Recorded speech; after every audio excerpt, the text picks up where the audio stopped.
All right. Hello, everybody. I'm coming to you from our kitchen, and I'm going to be doing a Reuben dip for you. All right. So you can be ready for next week, or maybe you guys are doing some sort of a St. Patty's Day get together this weekend, but you'll have your Reuben dip. The good thing about Reuben dip and anything along those lines is once you do your corned beef roast, if you like to do corned beef roasts and things like that, this is what you can make with the leftovers, right? So I love corned beef roast. There's no past tense there. I love it. But I like to make it into corned beef hash for the couple days afterwards for breakfast. And I like different corned beef dips and stuff like that. So, all right. So I'm going to show you. This one is a Reuben dip. So it does have sauerkraut in it. I do like sauerkraut. It's very good for you. So if you can figure out a way to get sauerkraut and things like that into your diet, it's a good thing, guys. All right. So I brought this over here to show you. I was prepping everything, and I thought, well, maybe I should show them this part of it because it's kind of important, right? So it said to drain the sauerkraut, right? So I was draining it in my strainer, right? So I was just kind of draining it out in the sink, and I was taking my spoon and I was pushing on it, and I don't want my dip to be too liquidy, right? And so the sauerkraut's definitely going to be the culprit if it comes out too liquidy, right? So I want to make sure as much of that liquid is out of the kraut as possible, right? So it said in the recipe, it was like squeeze it if you have to and do all of that. So if you have cheesecloth, you can put your sauerkraut in the cheesecloth and squeeze it that way to get the rest of the liquid out. I actually have a nut bag. Like if you do nut milk and things along those lines, you can use that. It's just finer than a cheesecloth. But if you have cheesecloth, use that. Okay. I just happen to have a nut bag because sometimes I'll do juicing and things like that, and so this works great for that. All right, so I'm going to show you though, because I started to do it and I was like, holy guacamole, the amount of liquid, even though I sat there pushing this through my strainer, I couldn't believe the amount of liquid that was coming out using the squeezing it. So I'm going to show you guys. Let me tilt this down so you can see, because I was like, all right, how am I going to do this on camera? And I was like, well, I'll do it into the bowl before I put any other ingredients in there. So let me move this out of the way. Let me move this. Let me show it, see if you guys can see it on camera. I'll try to hold it up. All right, so my sauerkraut is in here. I've already squeezed some of it out. And now, mind you, I pushed it up against the strainer with my spoon, and I got a decent amount of liquid out. But watch how much more is coming out. Look at that. Look at how much more liquid is coming out of this kraut. So that's the reason why you want to try and get as much of the liquid out as possible, because in the baking, that's going to come out into my dip and it's going to make my dip like really soupy. I don't want a soupy dip. I want it to be really thick and creamy and just yummy. I want my chips or whatever I'm dipping to break off in this dip. Okay. I want it like really thick and delicious. All right. So I need a cup, and I'm hoping, and now that I squeeze this all out, I'm wondering if that's even a cup. It might not be a cup. All right. So let me set this aside, and we're going to start working on the other stuff. So let me hold, please. Let me get rid of this liquid. Wow, that's a lot of liquid. All right. So now, let me think for a second. All right, let me get my, sorry. I need another measuring cup. Where are they? Is that the cup? Close. It'll work. It'll work. This is how it works in your kitchen, right? That's how it works in my kitchen. Actually, this is the cup. So I'm going to go ahead. This is a cup of Swiss cheese. I'm just going to add that to our bowl. And then I'm going to I'm going to start measuring out this sauerkraut. Yeah, there's no way that's a cup. Now that I've squeezed it down. Goodness gracious, look at this. That's what my sauerkraut turned into. So I guess I'm going to have to measure out some more sauerkraut. Who knew? All right, give me just 1 second. Let me get a little bit more of my sauerkraut. I didn't think it would go down that much. All right, so we'll get some more of that going. All right, so it needs a cup of sauerkraut, and then you could use our chopper to do the corned beef. And I had them cut this pretty thick because I haven't cooked my roast yet. Otherwise, I'd use leftover from the roast. But I got this from the deli, and I had them cut it kind of thick because I kind of want chunks of it, right? So normally, you can put this into your chopper, but I want chunks of it more, and I'm afraid that if I use my chopper, it's going to be too fine. And so I don't want it to be that fine. So it's up to you. That is just that's my own personal opinion. So if you want it to be more fine and you want it to be so that your corned beef is kind of throughout, then absolutely use the chopper. But like I said, I just kind of want chunks, so I'm going to use the knife and I'm going to chop it up that way. All right. So like I said, that's the beauty of doing your own, is being able to just kind of modify things and doing it to your own taste. All right. So that's pretty good. And so that's enough. That's probably going to be plenty. All right, so we have that. So it's a cup of sauerkraut and a cup of Swiss cheese. And then I am going to, I'm just going to simply rough chop this here. So this is half a pound of our corned beef. All right, so I'm just going to kind of rough chop this. All right, and so I'm using the chef's knife. That's my favorite knife of all of our knives, because it gives you a lot more space to work on in the kitchen. And a lot of times when people hurt themselves on knives in the kitchen, it's because they're either dull or they're using a knife that's too small for the job that they're doing. And so a lot of people, but they see a big knife and they get afraid. They think that the big knife is going to, hurt them more. But really it's just a matter of making sure that your fingers are in the right position and that they're kind of out of the way so you don't hurt yourself. So the big thing is just to curl your fingers so that they're tucked away, so there's no chance that you can cut yourself. I say that and then watch my cameras off. Let's not say that, okay? So I'm just gonna rough chop this, like I said, because I want it to be kind of chunky. And so I'm just gonna kind of rough chop it like this. And like I said, if you want it to be more fine, put it in your chopper. Absolutely, 100%. Put it in your chopper, and you can chop it up into little itty bits if you don't want to bite into a big piece of meat. But I just kind of I like the chunk of it, right? And there are tons of corned beef dip recipes out there, and so you can find one without sauerkraut. You can find one that uses different types of cheese. This one also uses cream cheese. So if you're not a fan of cream cheese, you can use one that doesn't use cream cheese. There are lots that use sour cream and things along those sort of lines. So you can figure it out.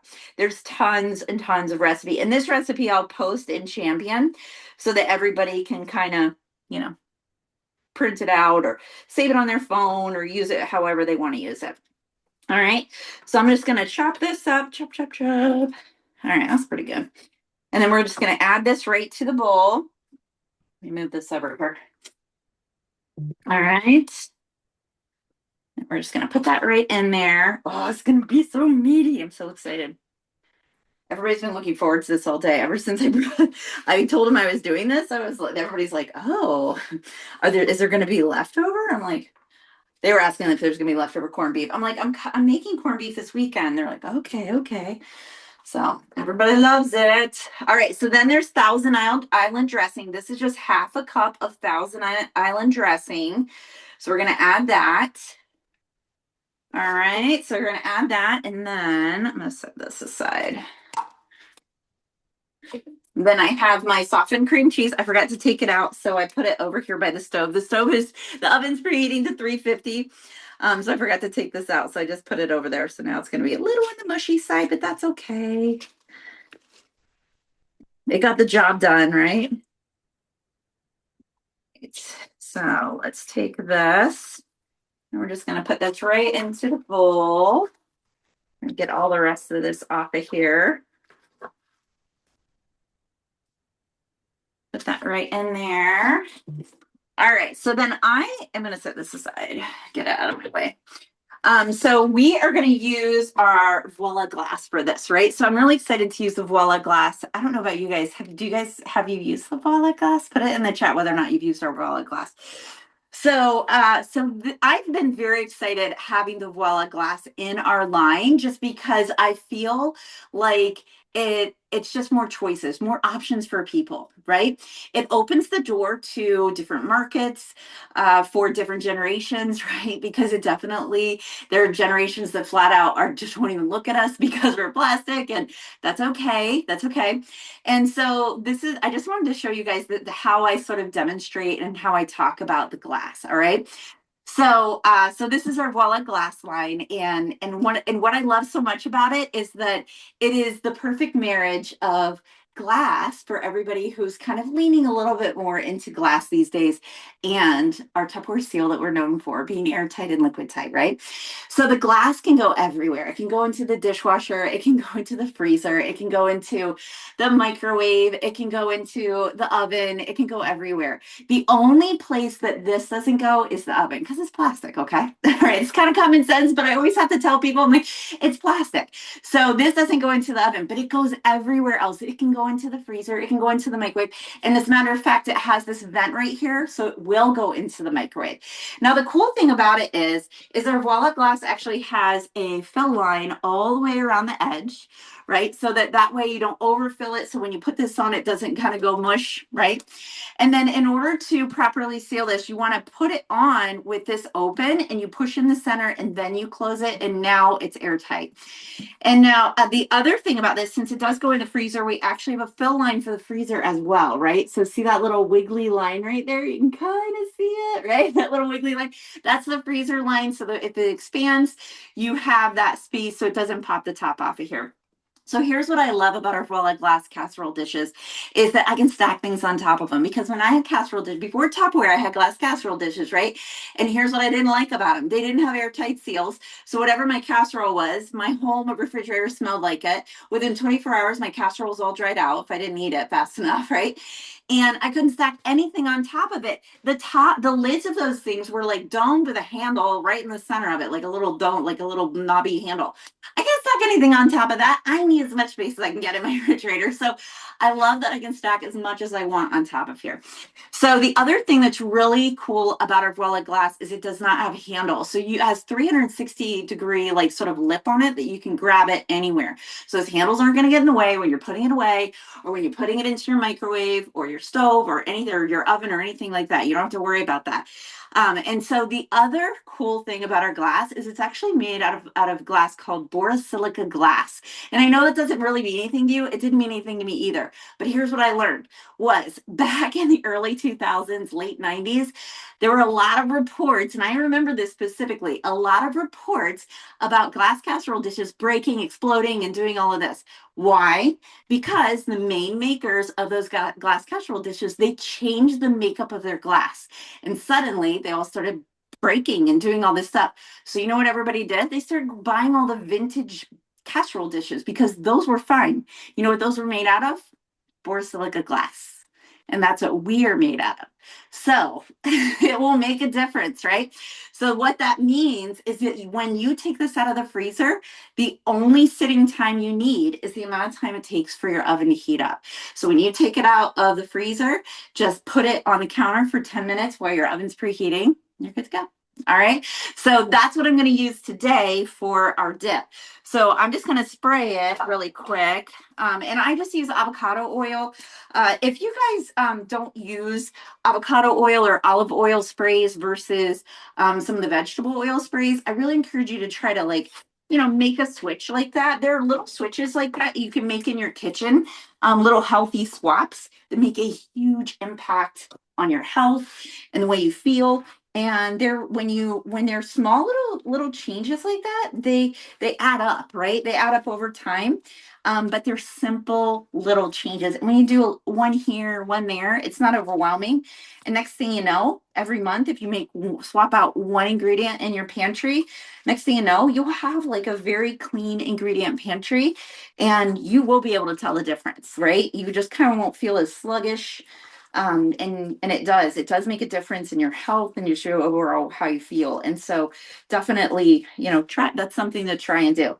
And so using olive oil or avocado oil sprays versus vegetable oil sprays, it makes a big difference. All right, so let me get this, gotta get this cream cheese block all broken up in here. And I could put this in the chopper, but I don't know. I just always end up mixing everything by hand. It's just kind of how I roll. I don't know why. It's just, I don't know how I'm wired. Do you guys get stuck in a rut and you just do everything the way you've always done it, right? But yeah, so doesn't this look so good? See, this is why I wanted it chunky. You see all those big chunks in there of meat. Now, what we're gonna do, once I get this all mixed up, I'm gonna put it into this dish right here, and then I'm gonna grate just a little bit more Swiss cheese to just put right on the top. And then it's gonna be perfect. All right, it's gonna be so good. I'm so excited. It smells so good between the tanginess of like you can smell the tanginess of the kraut and then the smell of the corned beef. It smells so good. I'll put that in there. That just has cheese in it. And that cheese is gonna go right on top of here, so it's all good. All right, now we're getting there. Oh yeah. So what happens is, so I've made this dip before, right? And so another reason why I don't really like to chop up the meat in my chopper, and another reason why I don't necessarily like to mix this in the chopper is that when the meat gets chopped up in the chopper, this dip actually, because it's chopped so fine, and then if I take this whole amount and I put it in the chopper, the dip comes out pink. I don't like that. And that's just totally a taster's choice. Maybe you don't care. But the fact of the matter is, we eat with our eyes. Okay. We eat with our eyes first. And so I just didn't like the idea that the dip was like a creamy pink color. And that just did not fly for me. So that's the reason why I was like, since then, since I did it that first time, I was like, I'm not doing that. I don't want it to be pink. I want it to look like, oh, I want somebody to look at it and go, ooh, is that corned beef? Right? That's what I want. I don't want to look at it and go, why is your dip pink? Right? So yeah, so I'm super excited about this. Look how tasty this looks. This probably isn't gonna look very tasty on camera. I won't show you. It probably looks gross on camera, but it is going to be so tasty. I'm telling you right now. I know it is. I know it is. I know it is. All right, let me spread this out in here. And this serves, I think about 8, I think is what it said. It serves 8. I mean, it depends upon the 8, okay? Because I can guarantee you there's not going to be any of this left by the time Eric and Dakota and myself end up having this later. I'm sure there's not going to be any leftovers. And they're going to be like, are you going to make that again this weekend? I can guarantee it. All right, so let's see here. All right, so we're going to do that. And then just really quick, I'm just going to grate the cheese really fast using our grater. And I still have the rest of this chunk of cheese in here. If you did not realize, the mix and stir pitcher fits perfectly underneath the grater. Like perfectly. It's perfectly designed for that. And it fits like a glove right underneath there. And that's the perfect thing to put underneath our. And I can't wait till they come back out with this one. Tupperware, if you're listening, this one. Thank you. Agreed, Tupperware. This is the one. Thank you. Yeah. So I love this picture. I do everything with this picture. I water my plants with this picture. Okay. Like I literally do everything with this picture. And you know what? And so here's the thing. And I'm not gonna use I'm not gonna say any names or do anything, but there's a glass company out there that has measuring pitchers. And I had one that was just this size before Tupperware. And I used to make my iced tea in it. This is what I make my iced tea in, by the way. I used to make my iced tea in it. And every time I go to put my iced tea in something, it literally would dribble all the down the side and all over my counter. Like I just was like, I must be doing it wrong. And then I went to a host house after I started in Tupperware and I had this one. And I watched her do the same darn thing. And I was like, so do the makers of that stuff not actually use it to know that that's like a huge flaw? Like I was just like, and it seems so simple, but you know what? And I say this all the time whenever I'm talking about our pictures or anything. And I'm just like, it sounds like a really simple ask that we shouldn't have to ask for. But all of Tupperware's pitchers, anything that pours liquid is a dripless pour. Thank you, Tupperware. I didn't realize that we had to ask for that stuff, but apparently you do. But thank you, Tupperware, for delivering on that. So there it is. So I put some extra cheese on top because I mean, hello, who doesn't want extra cheese? So now this is going to go in the oven for about 20 to 25 minutes. You're just going to wait for the cheese to get bubbly because everything's cooked, you know?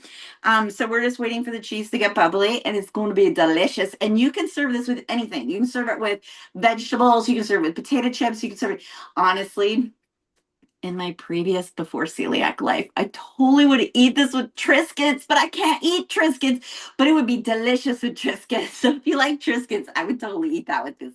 But yeah, you can eat it with pretty much anything. So there we go. There's your Reuben dip.